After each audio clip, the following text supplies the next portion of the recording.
Semangat pagi semuanya, selamat datang di kelas online mata kuliah International Cuisine. Saya sangat berharap sebenarnya bisa bertemu dengan kalian secara lebih langsung, tapi karena kondisi yang kurang memungkinkan, maka hari ini kita akan menggunakan video lecture sebagai salah satu metode perkuliahan. Saya harapkan teman-teman bisa menonton video ini, kemudian secara mandiri dapat mempelajari materi hingga akhir. Nah, hari ini kita akan membicarakan sesuatu hal yang sangat menarik, yaitu hubungan antara diet atau pola makan dan juga inflamasi. Hari ini diharapkan Anda dapat memahami dengan jelas fakta bahwa apa yang dikonsumsi melalui masakan, makanan, benar-benar secara nyata dapat mempengaruhi kesehatan manusia. Terkait dengan inflamasi dan juga diet ini, ada hubungannya juga dengan international cuisine. Karena setiap masakan dari setiap bagian wilayah di dunia, katakanlah negara A, bila dibandingkan dengan negara B, pasti memiliki pola makan yang berbeda. Dan yang seperti kita ketahui, ada beberapa pola makan dari wilayah tertentu yang dikenal sebagai pola makan yang paling baik, sebut saja Mediterranean diet. Tapi kemudian alasannya apa? Nah, di sini ada kaitannya dengan inflamasi. Saya akan membicarakan dulu tentang inflamasi. Inflamasi yang dimaksud di sini adalah bukan peradangan atau ketika teman-teman jatuh kemudian atau terbentur sesuatu kemudian ada bengkak di tangan atau di bagian tubuh yang lain. Inflamasi di sini bukan swollen atau bukan pembengkakan, tetapi lebih kita sebut sebagai peradangan yang terjadi di dalam tubuh. Nah, kita akan membahas terlebih dahulu apa yang disebut sebagai inflamasi. Inflamasi atau peradangan merupakan respon alami tubuh terhadap patogen atau benda berbahaya lainnya yang mungkin masuk ke dalam tubuh. Contohnya di sini Anda bisa melihat ada benda tajam melukai kulit manusia, sehingga di sini ada kemungkinan infeksi yang disebabkan oleh bakteri. Nah, dalam kondisi seperti ini, maka Anda bisa melihat ada sebagian sel imun yang berusaha untuk menetralkan patogen atau stimulus berbahaya lainnya. Di sini Anda bisa melihat ada fagosit yang kemudian dari darah menuju ke lokasi infeksi. Fagosit ini adalah salah satu sel imun atau sel kekebalan tubuh. Dan setelah fagosit ini menuju ke daerah infeksi, maka akan terjadi netralisasi. Di sini Anda bisa melihat bahwa sudah tidak ada lagi bakteri yang berpotensi untuk menyebabkan sejumlah besar resiko kesehatan yang mungkin muncul. Nah, kondisi seperti ini yang disebut sebagai inflamasi. Hal yang sangat natural, sangat umum terjadi ketika tubuh kita diserang oleh bakteri atau benda asing lainnya yang berbahaya. Sehingga dapat dikatakan juga bahwa inflamasi ini merupakan proses yang terjadi ketika sel imun bekerja dalam mempertahankan tubuh. Jadi bagian dari sistem kekebalan tubuh di mana ketika sel imun ini bekerja, maka yang akan terjadi adalah proses inflamasi. Anda bisa melihat atau bisa mengingat-ingat ketika teman-teman sakit, maka bisa terjadi beberapa reaksi inflamasi. Contohnya adalah panas, batuk, kadang ada bintik-bintik merah, atau kulit berubah warnanya menjadi kemerahan. Itu merupakan contoh dari respon inflamasi. Inflamasi ini penting untuk terjadi, sehingga disebut sebagai body's natural response. Perumpamaan lainnya seperti ini. Ketika seseorang mengalami infeksi, biasanya mereka akan mengalami demam. Ya, jadi suhu tubuhnya akan meningkat. Ini merupakan salah satu respon dari inflamasi yang dapat diketahui dari luar tubuh. Sangat nyata bisa kita ketahui bahwa terjadi inflamasi karena suhu tubuhnya meningkat. Ketika suhu tubuh meningkat, ini juga merupakan suatu pertanda bahwa sel imun sedang bekerja melawan infeksi yang terjadi. Apabila tidak ada respon seperti itu, dapat dikatakan bahwa sel imun tidak bekerja atau non-aktif. Sehingga sekali lagi inflamasi adalah respon yang sangat alami dan diharapkan untuk terjadi karena ini merupakan pertanda bahwa sel imun tubuh bekerja secara aktif melawan infeksi. Nah, terkait dengan sel imun, fokuset tadi termasuk dalam innate immunity. Jadi, apabila kita mengulas sedikit tentang imunitas, di dalam tubuh kita memiliki dua kategori besar sel imun. Ini seperti tentara yang berusaha untuk menjaga negara. Ya, jadi di sini ada innate immunity, contohnya adalah epithelial barriers. Jadi kulit kalian ini merupakan salah satu innate immunity. Kemudian ada dendritic cell, phagocytes, complements, dan juga natural killer cell. Klasifikasi yang kedua adalah adaptive immunity, yang dimana di sini terdapat B cell dan juga T cell.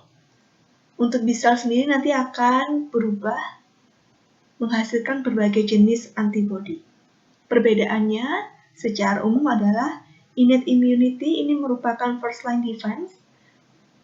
Semua yang tergolong dalam innate immunity akan aktif segera setelah terjadinya infeksi.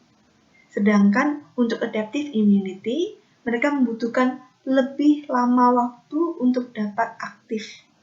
Tetapi apabila kita berbicara tentang yang mana yang lebih spesifik melawan infeksi, maka adaptive immunity ini lebih spesifik sehingga bila dibandingkan dari segi efektivitas kinerja dalam menetralkan infeksi, maka adaptive immunity ini yang lebih kuat bila dibandingkan dengan innate immunity.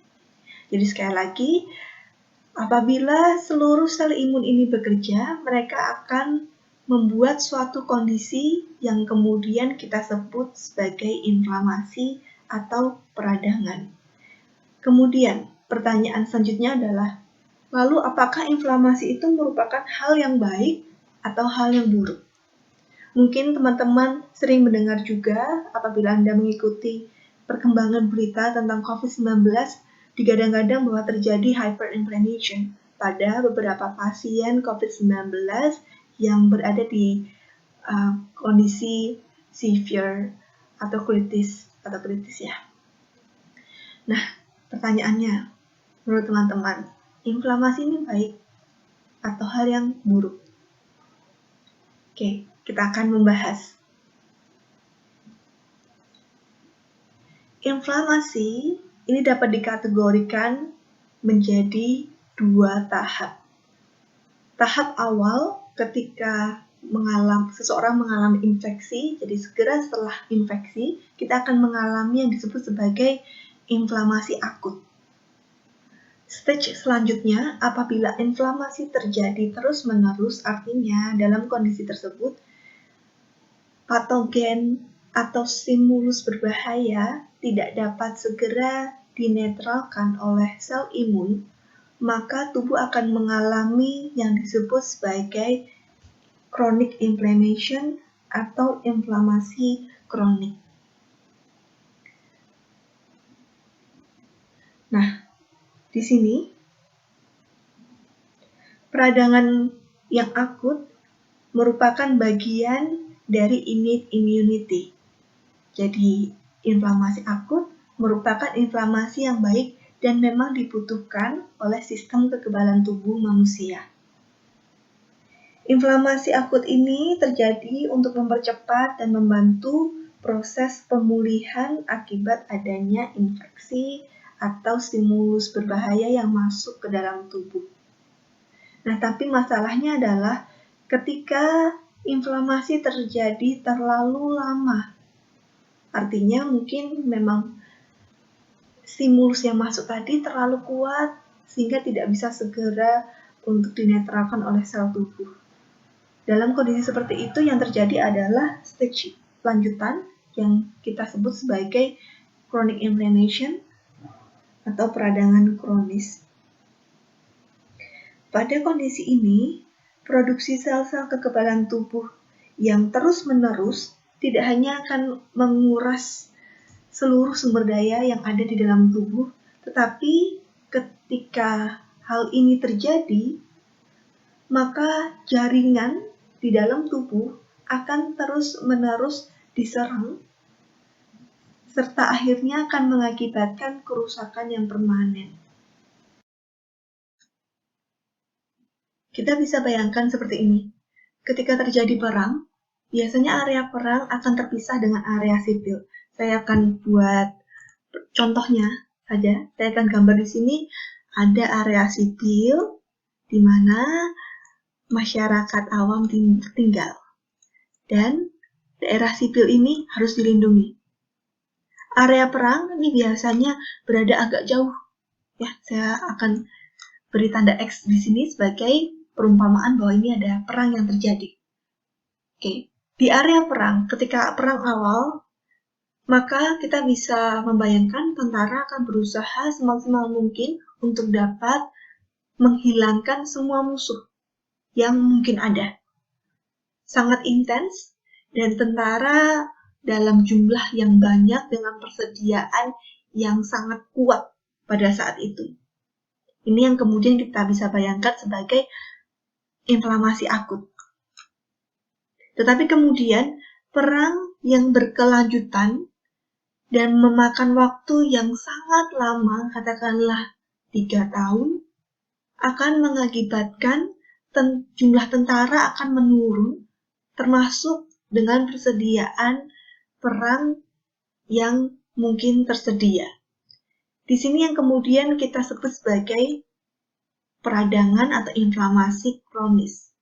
Dalam kondisi seperti itu, di dalam tubuh juga terjadi hal yang sama. Chronic inflammation ini biasanya akan melibatkan adaptive immunity, terutama yang disebut sebagai cytotoxic T-cell. Jadi T-cell ini ada banyak jenisnya. Satu jenis T-cell yang memang secara aktif dapat mempertahankan tubuh, menetralkan atau membunuh patogen yang masuk, kita sebut sebagai cytotoxic T-cell. Nah, dalam kondisi chronic inflammation, jumlah dari T-cell ini juga menurun. Begitu juga dengan efektivitas kerjanya. Itu artinya di sini sistem pertahanan tubuh ini menurun. Selain itu, patogen yang ada ini masih dalam jumlah yang tinggi, yang kemudian berpotensi untuk secara terus-menerus menyerang jaringan atau organ sehat di dalam tubuh. Kemudian kita sebut sebagai akan terjadi kerusakan yang permanen. Sehingga di sini, sekali lagi, apakah inflamasi ini adalah hal yang baik atau hal yang buruk? Tergantung tahap apa yang sedang kita bicarakan. Apabila inflamasi berada di tahap awal, yaitu yang disebut sebagai inflamasi akut, maka inflamasi merupakan hal yang baik. Tetapi perlu dijaga hati-hati bahwa proses peradangan tidak boleh dibiarkan secara terus-menerus, harus segera diobati supaya nantinya tidak masuk ke stage selanjutnya, yaitu inflamasi kronik, yang mana ketika terjadi peradangan yang kronis, maka di sini sifatnya adalah destruktif.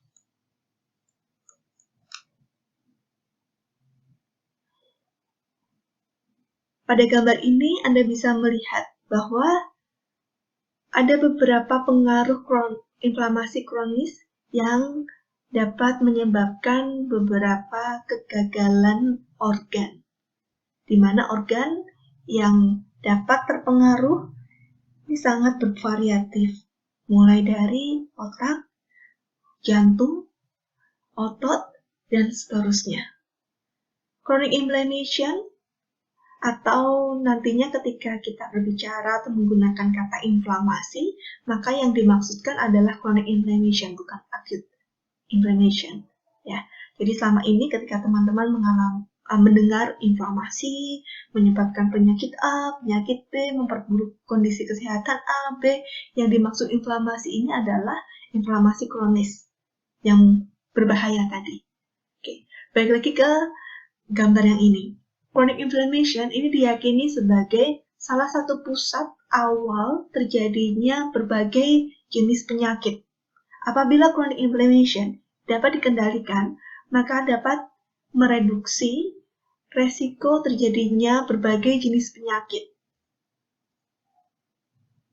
Nah, saya akan berikan beberapa contohnya.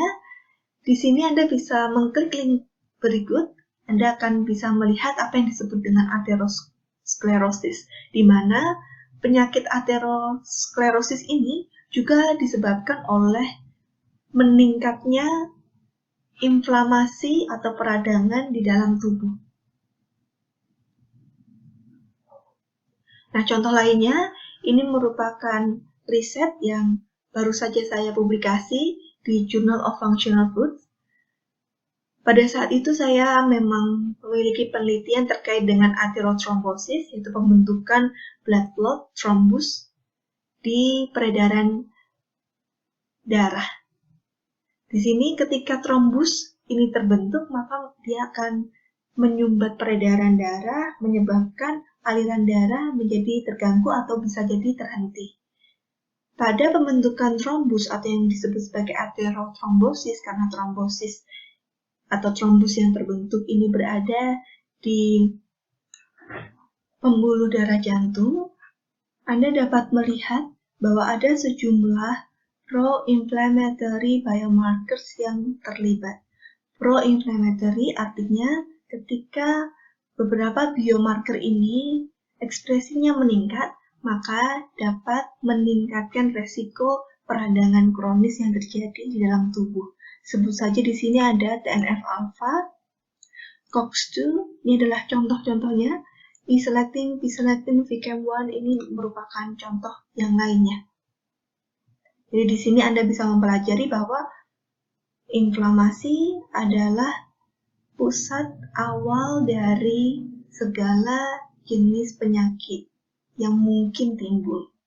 Ya, memang tidak semua bisa disebabkan oleh inflamasi, tetapi dengan berkembangnya penelitian, semakin banyak bukti yang memperlihatkan bahwa ternyata hampir semua penyakit dapat diperburuk kondisinya atau melibatkan pro-inflammatory biomarker.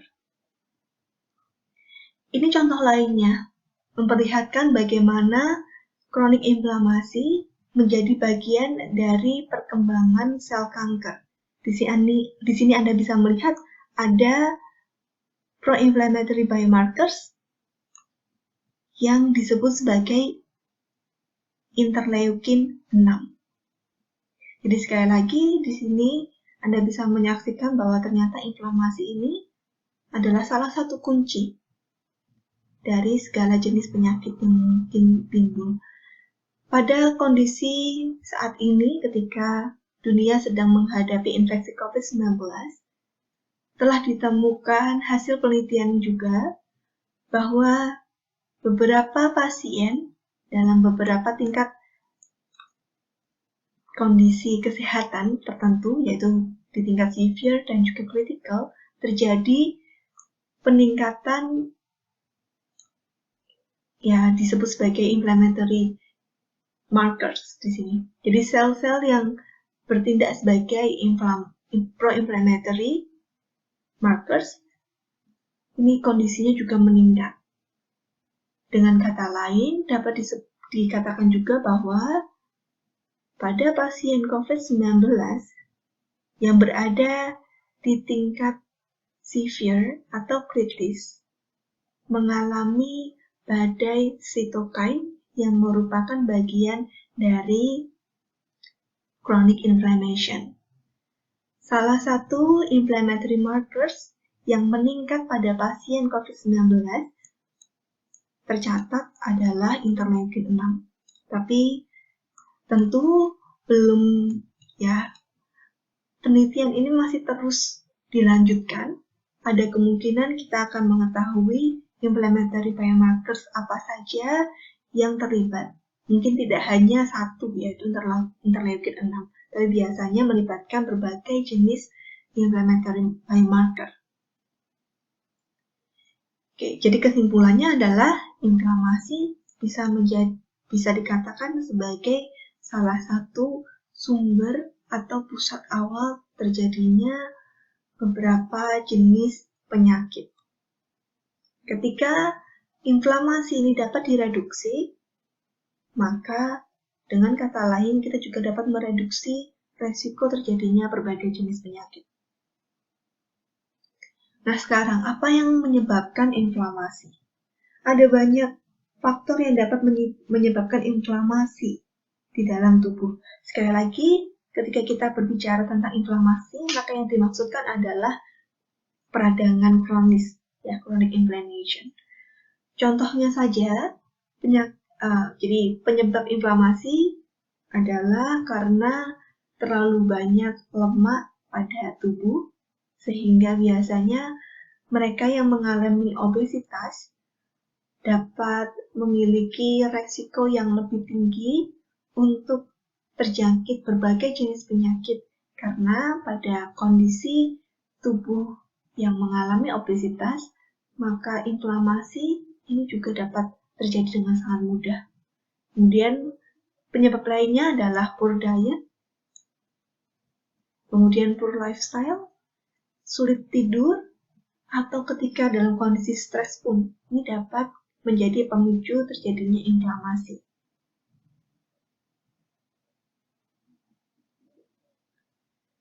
Selain karena makanan, karena kita adalah berada di program nutrisi dan teknologi kuliner, maka fokus kita adalah lebih ke makanan.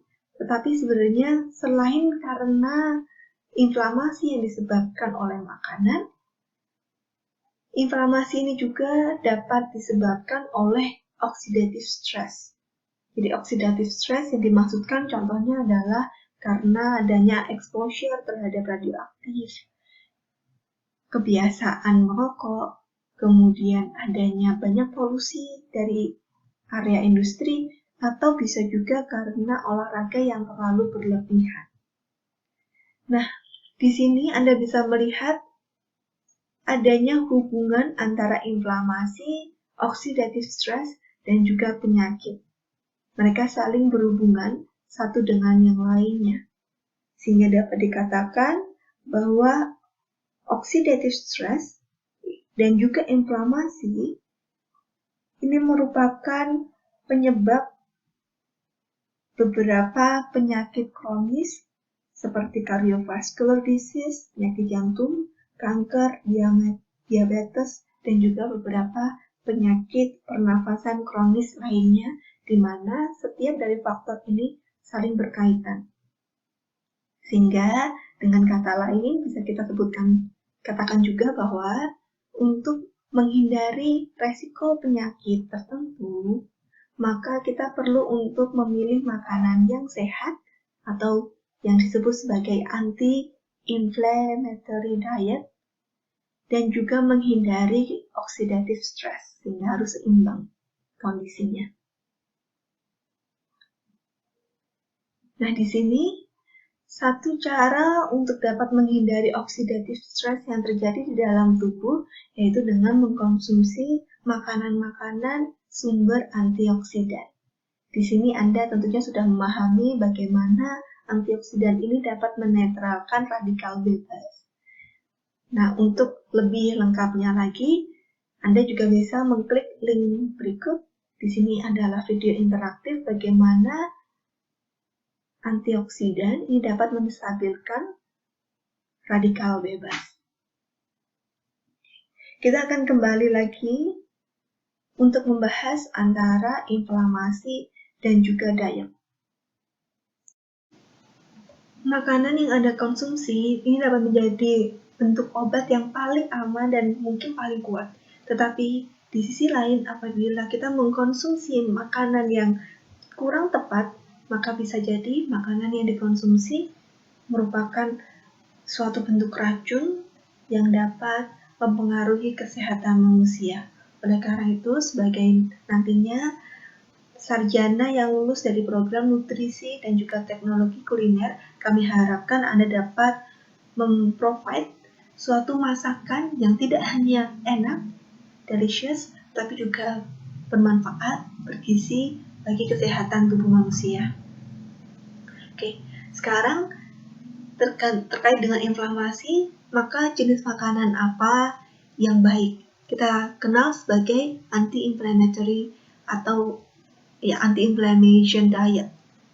Contohnya adalah sayur, buah yang mengandung banyak phytochemical dan juga mikronutrien, kemudian beberapa whole grains karena mengandung fiber di situ, serta beberapa contoh jenis dari spices dan juga seasoning karena mengandung komponen yang berperan sebagai anti-inflamasi, antioksidan, dan seterusnya. Ini adalah contohnya.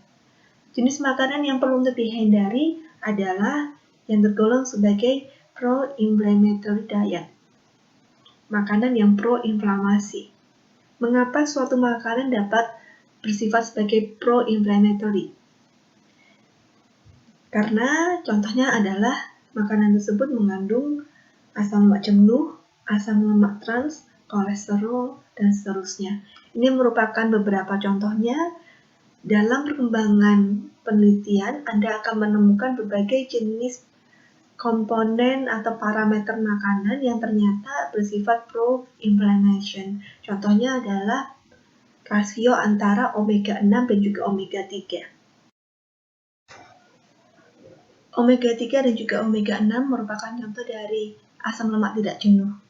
Tetapi kemudian rasio omega 6 terhadap omega 3 merupakan hal yang penting saat ini. Mengapa? Ketika rasio omega 6 terhadap omega 3 terlalu tinggi, maka yang terjadi adalah peningkatan beberapa marker inflamasi.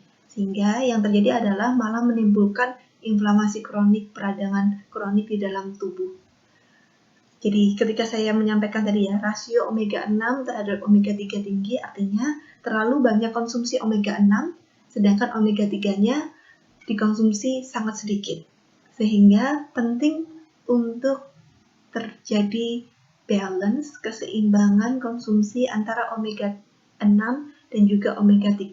Yang lebih baiknya lagi adalah ketika rasio omega 6 terhadap omega 3-nya rendah, sehingga lebih banyak mengkonsumsi omega 3, tetapi jangan lupa mengkonsumsi omega 6 juga. Oke. Di dalam penelitian nanti akan saya berikan contoh-contohnya.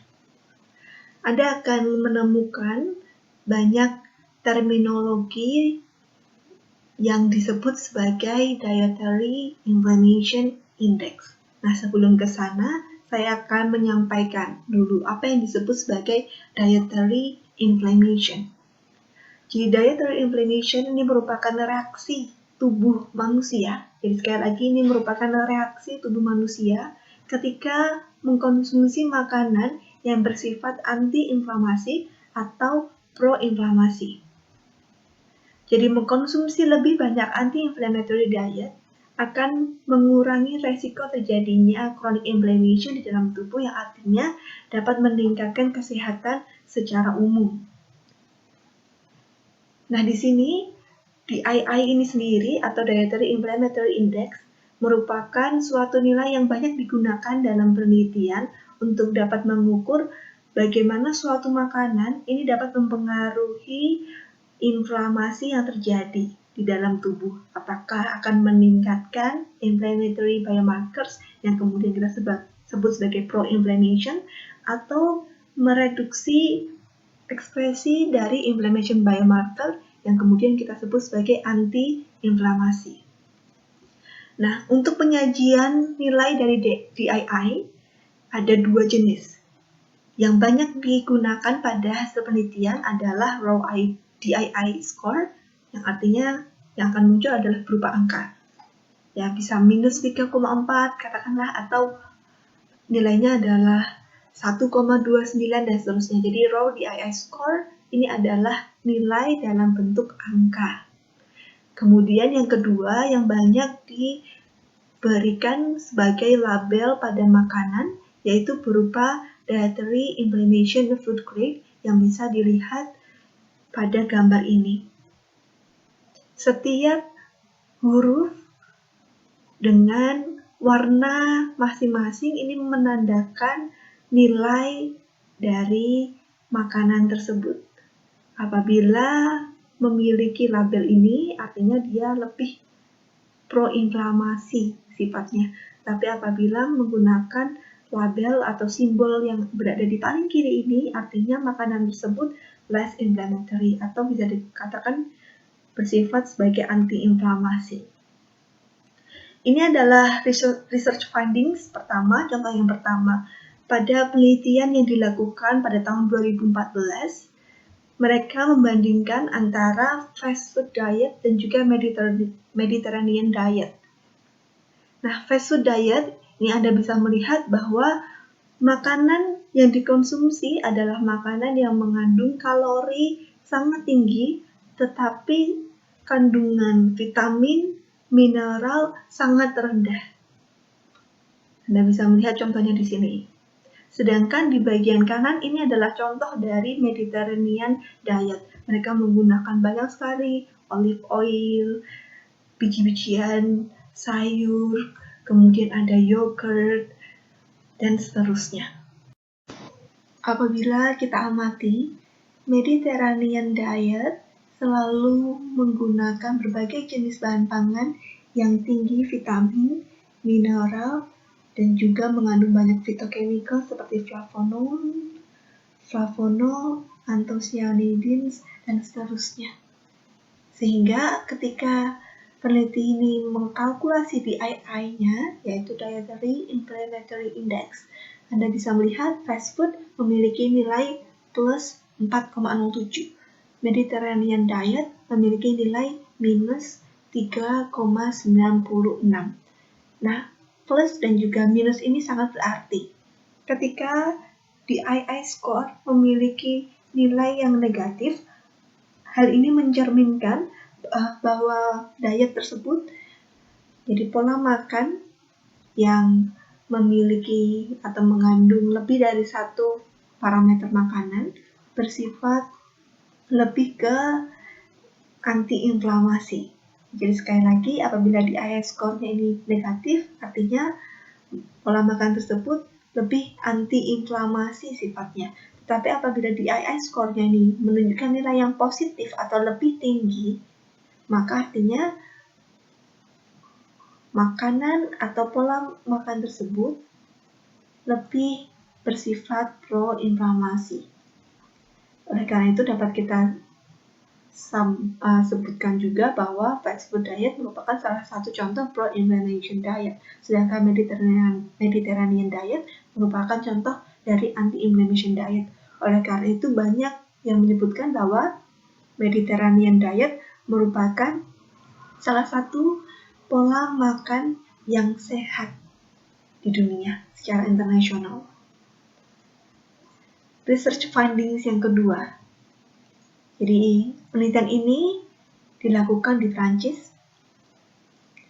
Jadi hipotesa dari penelitian ini adalah pro-inflammatory diet ini dapat meningkatkan mortalitas, resiko dari kematian, tetapi mungkin dengan penambahan sumber-sumber antioksidan pada makanan yang dikonsumsi sehari-hari dapat menurunkan resiko mortalitas. Nah, jadi di sini mereka akan menginvestigasi dan mengkalkulasi DII, kemudian mengecek apakah ada hubungannya dengan beberapa resiko kematian, khususnya adalah kematian disebabkan oleh cardiovascular disease dan juga kanker di warga Prancis. Dan kemudian yang kedua, mereka akan melihat apakah memang ada relasinya nih antara penambahan suplemen antioksidan dengan resiko mortalitas. Oke, Di sini Anda akan belajar juga, jurnal akan saya upload di Cyber Unika. Anda bisa melihat jurnal-jurnal seperti ini nantinya juga bisa jadi akan banyak Anda temui selama perjalanan ke depannya. Jadi saya akan memberikan contoh bagaimana kita melihat desain penelitian. Jadi di sini biasanya Anda akan melihat ada metode penelitian. Nah, metode penelitian antara in vitro study yang biasanya dilakukan di lab Unika dan juga clinical study agak berbeda. Nah, di sini mereka menggunakan human study atau clinical study sehingga melibatkan manusia. Nah, di sini mereka biasanya akan membagi populasi menjadi 2 grup. Yang pertama disebut sebagai placebo, yang kedua adalah treatment.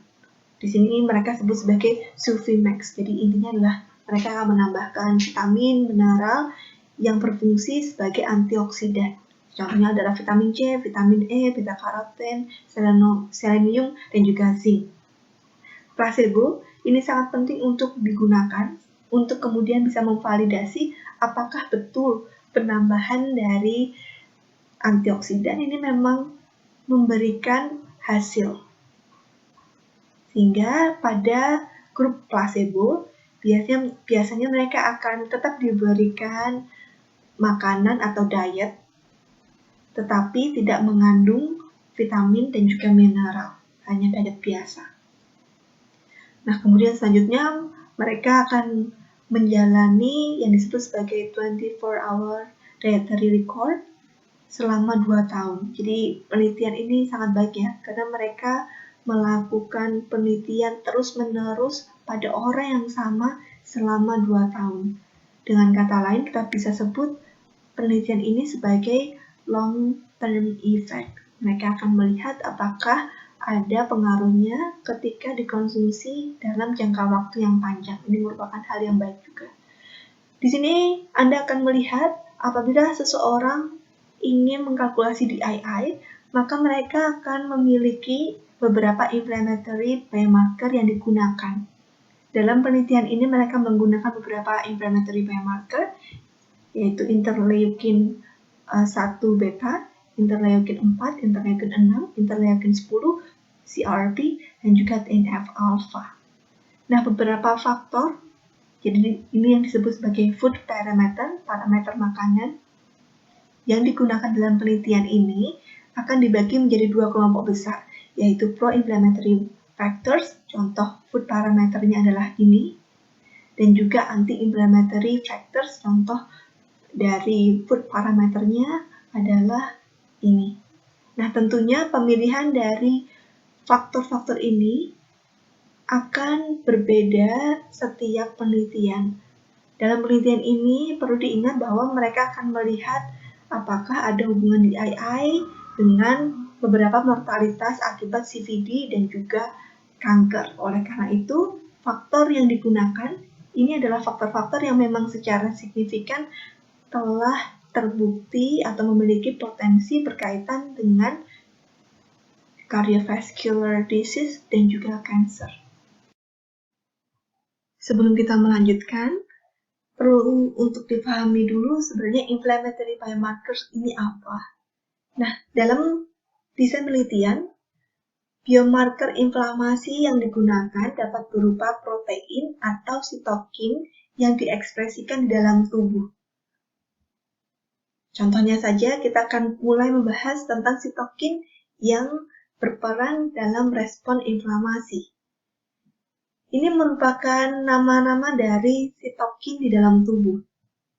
Mereka yang berada di lingkaran merah merupakan sitokin yang baik karena membantu dalam proses healing karena adanya respon inflamasi akut. Nah, beberapa sitokin ini tergolong dalam chronic inflammation, yaitu mereka yang berada di lingkaran warna biru. Ketika sitokin ini ekspresi di dalam tubuhnya meningkat atau terlalu berlebihan, maka dapat memicu chronic inflammation atau bahkan memicu peningkatan risiko penyakit lainnya. Sehingga diharapkan sitokin yang berwarna biru ini ekspresinya rendah. Sedangkan sitokin yang berwarna merah di sini, ekspresi dalam tubuhnya ini tinggi. Nah, beberapa sitokin ini dapat berperan dalam inflamasi akut dan juga inflamasi kronik, yaitu mereka yang diberi warna pink di sini. Nah, terkait dengan penelitian yang sedang kita bahas, mereka menggunakan beberapa jenis sitokin. Contohnya adalah TNF-alpha, interleukin 1 beta, interleukin 6 yang merupakan contoh sitokin yang berperan dalam fase akut maupun fase kronik inflamasi. Ketika TNF-alpha berada di fase akut, tentu mereka akan membantu proses penyembuhan. Tetapi TNF-alpha ketika dalam kondisi kronis inflamasi yang terjadi, maka peningkatan ekspresi TNF-alpha dapat menyebabkan berbagai kerusakan. Kemudian di penelitian ini mereka juga menggunakan sitokin yang hanya terekspresi ketika tubuh mengalami inflamasi kronis. Contohnya adalah interleukin 10 dan juga interleukin 4. Ini adalah contohnya, dan juga Anda bisa melihat bagaimana pengaruh dari sitokin ini terhadap regulasi yang berperan dalam progres cardiovascular disease dan juga kanker. Kemudian selanjutnya, biomarker inflamasi yang dapat digunakan selain tadi sitokin, kita kenal juga sebagai protein. Contoh proteinnya adalah CRP. CRP berperan dalam fase akut dan juga fase kronik. Baik, sekilas kita telah belajar bagaimana memahami metode penelitian dengan menggunakan human study dan juga memahami latar belakang pemilihan beberapa inflammatory biomarkers yang nantinya akan digunakan untuk kalkulasi di II. Oke, kita akan masuk ke hasil penelitian. Pada tabel 1, ini adalah contohnya. Anda bisa melihat beberapa parameter yang digunakan, kemudian jumlah kasus, baik yang meninggal secara keseluruhan, artinya penyakit yang menyebabkan subjek tersebut meninggal sangat bervariatif. Kemudian ada juga kolom yang menampilkan jumlah mortalitas atau jumlah subjek yang meninggal karena CVD atau cancer. Kemudian di kolom selanjutnya adalah mortalitas yang disebabkan secara spesifik oleh kanker, dan juga ada p-value. Untuk p-value sendiri, apabila kurang dari 0,05, artinya faktor atau parameter yang terdapat pada subjek memang merupakan faktor yang signifikan dalam menentukan mortalitas. Contohnya, ini saya beri tabel atau garis merah. Nah, jadi contohnya di sini ada umur, gender, status smoking atau apakah dia perokok, pernah merokok, atau memang bukan perokok sama sekali. Kemudian ada physical activity, BMI, dan juga alkohol. Ini merupakan faktor-faktor yang secara signifikan menentukan mortalitas. Nah, kemudian selanjutnya di tabel 2. Tabel 2 menunjukkan asosiasi atau hubungan antara DII dan juga mortalitas. Di sini Anda bisa melihat bahwa subjek dibagi menjadi 3 kategori. Yang pertama adalah subjek yang meninggal karena faktor secara umum atau all-cause mortality. Kemudian mereka yang meninggal hanya karena CVD atau kanker. Dan yang ketiga spesifik karena kanker, di mana setiap dari kategori ini dibagi lagi berdasarkan skor DII-nya. Jadi subjek dibagi berdasarkan DII score. Ada T1, T2, dan juga T3. T1 artinya DII score-nya paling rendah. Sedangkan T3 mereka yang memiliki DII score yang paling tinggi. Di sini Anda bisa melihat ada nilai hazard rate atau HR dan juga ada bit rate. Di sini untuk HR cara membacanya adalah seperti ini. Contohnya, khusus untuk HR, kita akan selalu membutuhkan yang disebut sebagai referensi, di mana kita akan memberikan angka 1. Nah, untuk yang lainnya akan kemudian dibandingkan dengan referensi ini. Anda bisa melihat di sini yang menjadi referensi adalah DII score T1. Kemudian Anda bisa melihat apabila yang ketika nilainya lebih dari 1, maka merefleksikan resiko tingkat bahayanya ini semakin tinggi. Contohnya, di sini ternyata mereka yang memiliki DII score termasuk dalam kuartil ketiga, yaitu kuartil yang paling tinggi skor DII-nya, memiliki HR 1,53. Artinya di sini tingkat bahaya untuk mengalami mortalitas akibat CVD atau kanker ini lebih tinggi dibandingkan dengan T1. Kemudian kondisi ini apabila kita lihat dari P-trend-nya memang signifikan ya, karena nilai p-value-nya kurang atau sama dengan 0,05.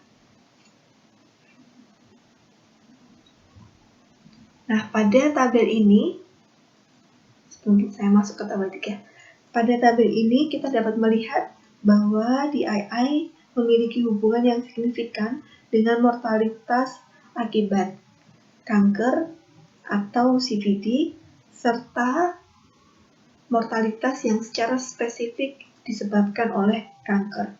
Dengan kata lain, semakin tinggi DII score-nya, semakin bersifat pro-inflammatory diet yang dikonsumsi oleh subjek tersebut, maka semakin tinggi pula resiko atau bahaya kematian yang disebabkan oleh penyakit ini. Sehingga ini adalah bukti nyata bahwa DII atau Dietary Inflammatory Index sangat berpengaruh terhadap kesehatan manusia. Tabel ketiga, ini Anda bisa melihat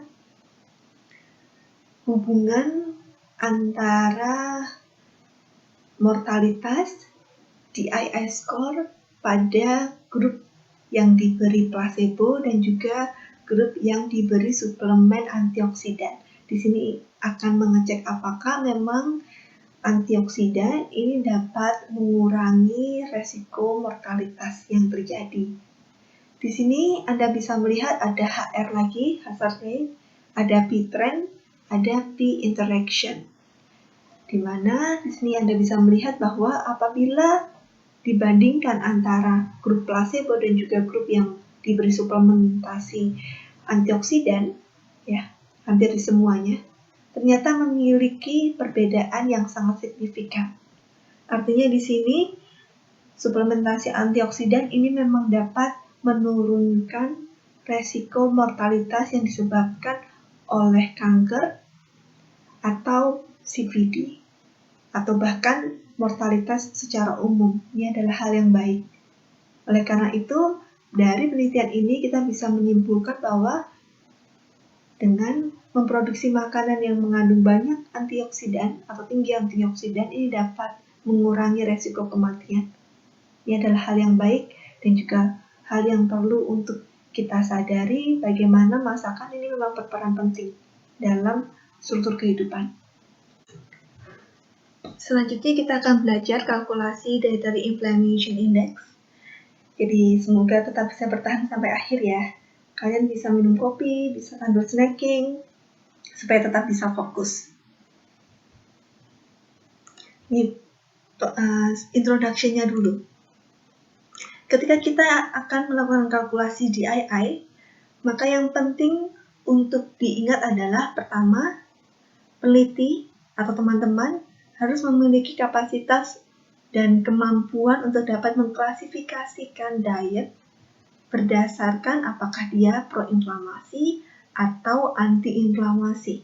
Sehingga nantinya ketika sudah bisa kita klasifikasikan dengan benar, maka data ini dapat berimbang. Artinya nanti kalkulasi memang berdasarkan seluruh faktor yang termasuk dalam proinflamasi dan juga antiinflamasi. Tidak hanya condong ke salah satu saja. Apabila condong ke salah satu, tentu nanti DII score-nya menjadi tidak valid. Kemudian yang kedua, yang perlu untuk dilakukan supaya di II score-nya ini menjadi valid dan merepresentasikan keadaan yang sebenarnya, yaitu apabila teman-teman melakukan metode penelitian dengan 24-hour dietary recall. Maka perlu agar individu atau subjek yang diikutsertakan dalam penelitian diberikan suatu akses atau alat untuk dapat memodifikasi potensi inflamasi di dalam dietnya. Contohnya saja seperti research finding yang saya contohkan sebelumnya, di mana kelompok dari subjek dibagi menjadi dua. Yang satu adalah placebo, yang kedua adalah grup intervensi dengan penambahan tadi vitamin dan juga mineral. Itu adalah contohnya. Jadi kita bisa ada modifikasi sehingga kita bisa benar-benar paham apakah memang ada pengaruhnya atau tidak. Nah, kita tidak akan berfokus ke penyusunan desain penelitian, tetapi kita akan berfokus bagaimana cara mengkalkulasi di II. Ini adalah bagian secara keseluruhan. Anda bisa melihat di sebelah kiri. Kembali lagi, ya oke. Jadi di sini di sebelah kiri adalah salah satu metode berupa literatur review. Sedangkan yang di sebelah kanan ini adalah ketika kita sudah memiliki database. Nah, beberapa negara yang memiliki database terhadap beberapa food parameter dan sudah ada perkiraan value-nya, sehingga tinggal bisa kita gunakan, kita sesuaikan dengan penelitian. Nah, hari ini saya akan berfokus ke yang berada di sebelah kiri ini. Ketika data dikumpulkan dengan menggunakan metode literatur review. Ini hanya contohnya saja apa yang dilakukan oleh peneliti ini ya. Nah, pada penelitian ini, mereka menggunakan 1943 artikel. Nah, semakin banyak artikel yang digunakan, maka data yang akan didapatkan pasti akan semakin valid. Maka, tentu pada tahap ini merupakan tahap yang krusial. Sebagai peneliti, memang tidak boleh kita terlalu standar minimum yang kita kejar, tetapi standar maksimum dan standar optimal yang perlu untuk kita jadikan fokus. Nah, dalam penelitian ini sekali lagi mereka menggunakan 1943 artikel di mana mereka menggunakan 45 food parameters. Nanti saya akan sampaikan ke 45 food parameters-nya itu apa. Nah, kemudian selanjutnya mereka akan melanjutkan dengan pemberian faktor kita sebut sebagai faktor kalkulasi. Kemudian ada tahap selanjutnya. Nah, untuk tahap-tahap ini nanti Anda bisa membaca sendiri. Saya akan langsung ke prakteknya saja karena sepertinya ini terlalu membingungkan ya kalau nggak praktek langsung. Oke. Sebelum kita mulai, maka saya akan menyampaikan dulu strategi yang dilakukan oleh peneliti ini ketika mereka akan mengkalkulasi DII. Yang pertama, peneliti perlu untuk menentukan dulu inflammatory biomarkers yang akan digunakan apa. Apabila yang dimaksud adalah resiko penyakit secara umum, maka ada beberapa marker yang dapat digunakan, yaitu interleukin 1 beta, interleukin 4, interleukin 6, interleukin 10, TNF-alpha, dan juga CRP ini merupakan standar basisnya. Tetapi sekali lagi, inflammatory biomarkers ini dapat disesuaikan lagi dengan konteks penelitian apabila penelitian tersebut memang akan berfokus ke penyakit tertentu, yang mana setiap penyakit melibatkan inflammatory biomarkers yang spesifik. Nah, jadi yang pertama tentukan inflammatory biomarkersnya apa. Kemudian yang kedua, di sini perlu ditentukan food parameters.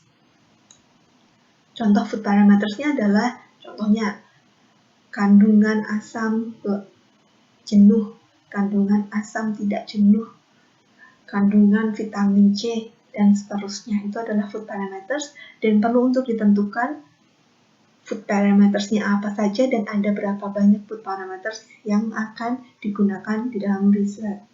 Kemudian yang ketiga, dalam mencari literatur, maka perlu diperhatikan variasi nama parameter yang mungkin muncul di jurnal atau artikel lainnya. Ya, seperti yang diketahui, beberapa food parameters ini memiliki sinonim, sehingga itu perlu untuk diketahui dan benar-benar dicari. Semua sinonim yang mungkin kita cari. Kemudian selanjutnya, setiap parameter makanan secara individual dikombinasikan dengan daftar istilah inflamasi. Jadi contohnya di sini, kita akan mendeteksi satu persatu ke 45 parameter makanan. Jadi contohnya saja, asam lemak jenuh, ya benar-benar dicari satu-satu asam lemak jenuh. Artikelnya yang menyampaikan bahwa dia pro-inflammatory atau anti-inflammatory atau bahkan tidak ada efek, ini apa saja. Kemudian di list jumlah dari artikelnya. Nanti saya akan sampaikan secara lebih detail lagi bagaimana kita melakukan hal tersebut. Kemudian di sini yang perlu dilakukan lagi adalah men-set waktu publikasi jurnal yang mana jurnal tersebut akan digunakan dalam penelitian. Nah, di sini contohnya saja dalam penelitian yang mereka lakukan, mereka menggunakan 1943 artikel yang dipublikasikan hingga 2010 hingga tahun 2010. Nah, untuk strategi penilaian dapat dikategorikan menjadi 3. Diberi nilai 1 apabila pro-inflammatory sifatnya, diberi nilai min 1 apabila sifatnya adalah anti-inflamasi, dan diberi nilai 0 kalau misalnya tidak berpengaruh sama sekali terhadap biomarker inflamasi. Nah, di sini saya sampaikan dulu di depan bahwa dalam kalkulasi DII kita selalu menggunakan faktor kalkulasi. Setiap artikel yang ditemukan akan dibagi menjadi 3 jenis tipe dari penelitian, yaitu human study, animal study, dan juga cell culture. Nah, siapa yang membagi atau mengklasifikasikan? Nah, tentu peneliti itu sendiri.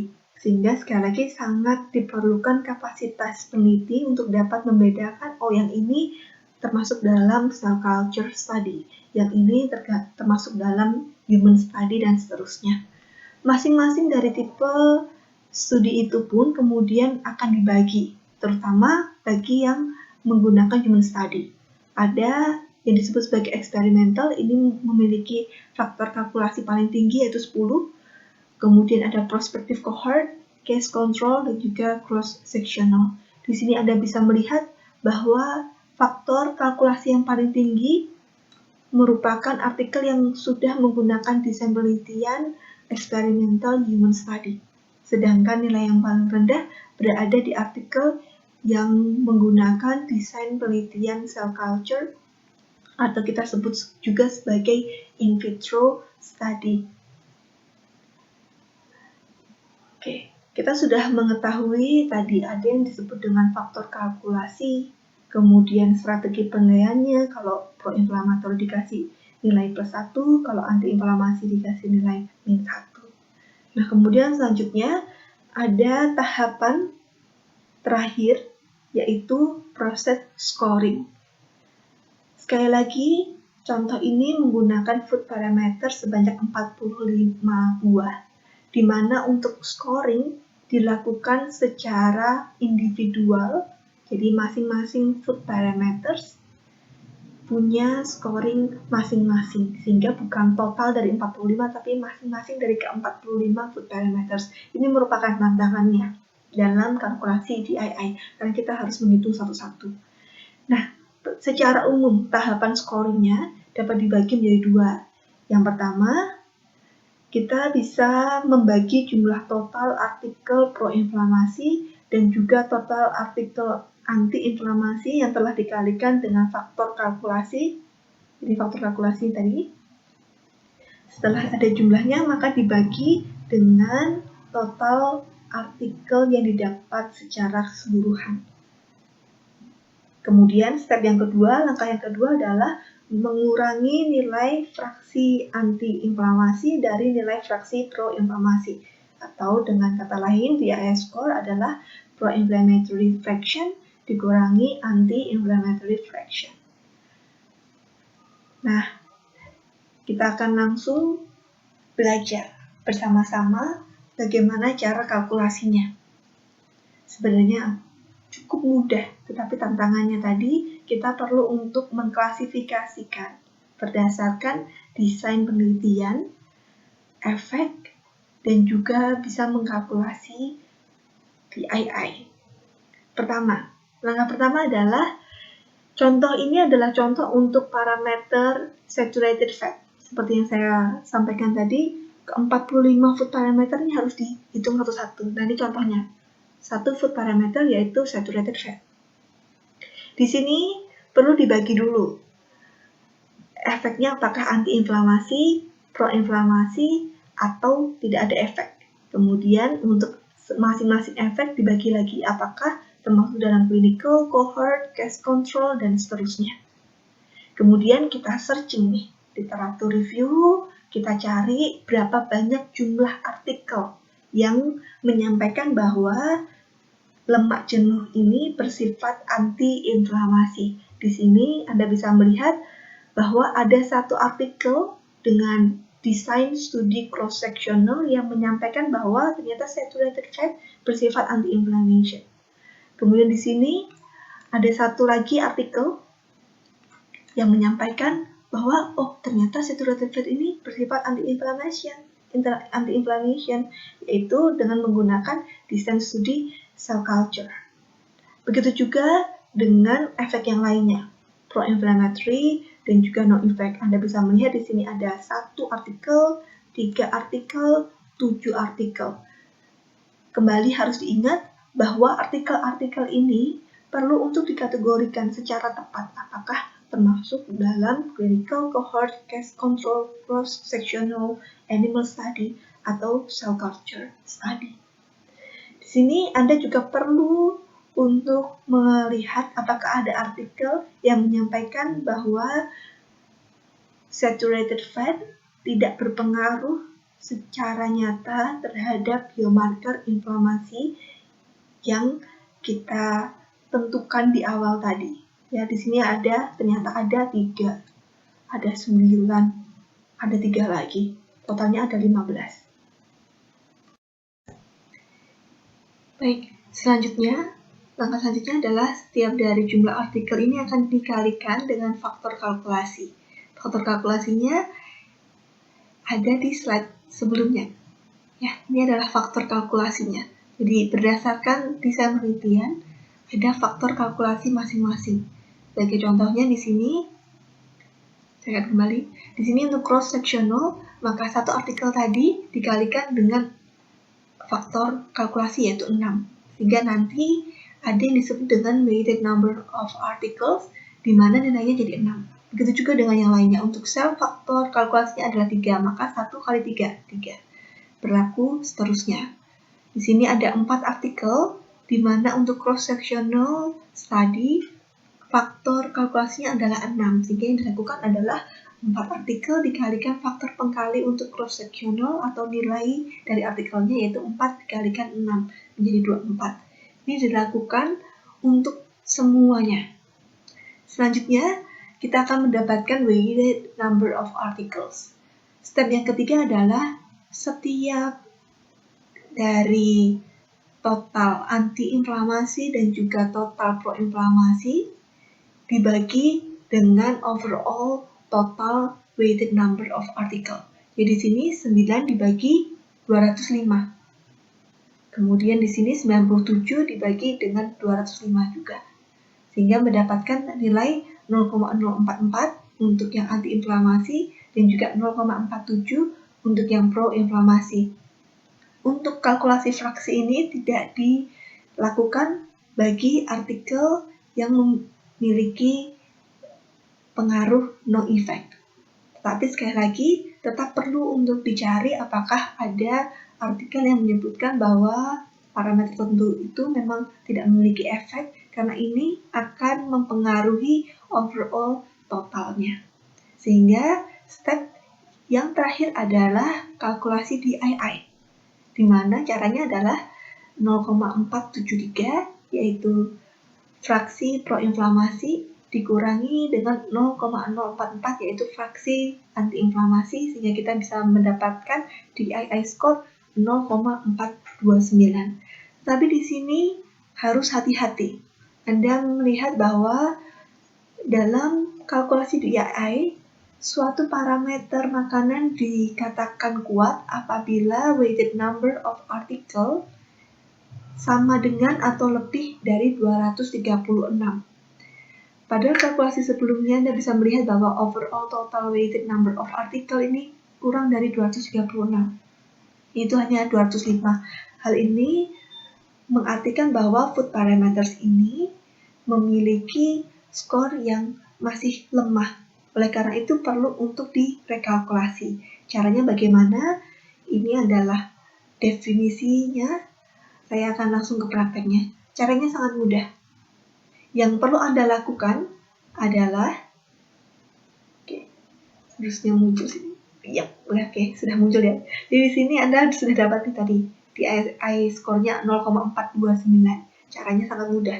Tinggal dikalikan dengan weighted number of articles, yaitu 205 dibagi dengan 236. Jadi 205 yang Anda dapatkan tadi dibagi dengan 236, kemudian dikalikan dengan 0,429, sehingga akan didapatkan yang disebut sebagai new adjusted score, yaitu DII 0,373. Dan nilai inilah yang kemudian akan digunakan untuk membuat tabel atau untuk analisa statistik selanjutnya. Saya akan memberikan contoh. Ini adalah tampilan tabel kalkulasi DII dari peneliti ini. Di sini Anda bisa melihat pada saturated fat. Di sini weighted number of artikelnya adalah 205, sehingga ada yang disebut sebagai raw inflammatory effect score, yaitu yang awal tadi 0,429, dan juga ada yang disebut sebagai overall inflammatory effect score atau yang sudah di-adjust, yaitu bernilai 0,373. Nah, nilai inilah yang kemudian akan digunakan untuk analisa statistik. Oke, jadi itu adalah kuliah hari ini. Semoga bermanfaat, semoga Anda juga dapat memahami dengan baik. Apabila ada hal yang perlu untuk dipertanyakan lagi atau diperjelas lagi terkait materi perkuliahan hari ini, Anda dapat menulis pada forum yang telah disediakan di Cyber Unika.